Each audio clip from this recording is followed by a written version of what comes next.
ponaon namanay. Amin'ny ray sy ny zanaka sy ny faray masina. Tonga soa tsika rena dia mahazo soa e. Izy reto dia faty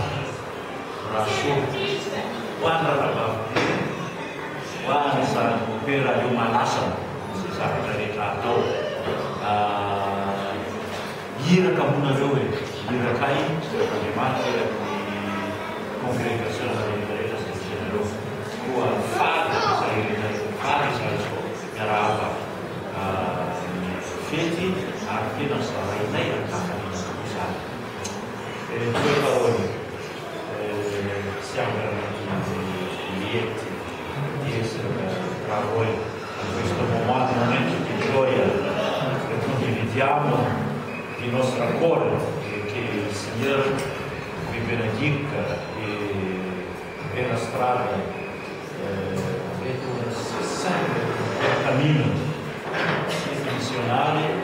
avete dei messaggi da trasmettere a tutte le genti di questa regione, da Madagascar, da tutto il mondo, quindi vi auguriamo non soltanto un anno oggi, ma per sempre. Grazie.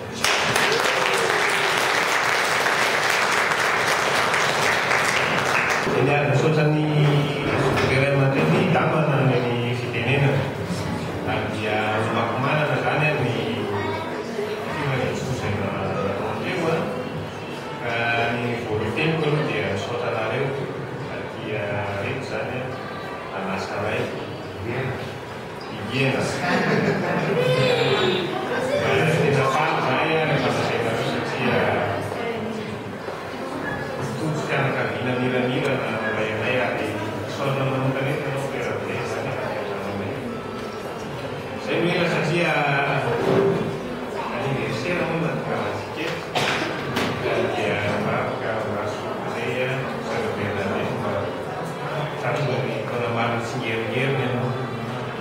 asal saya yang butuh nama jawab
Grazie a voi sono da pensa che mi fanno due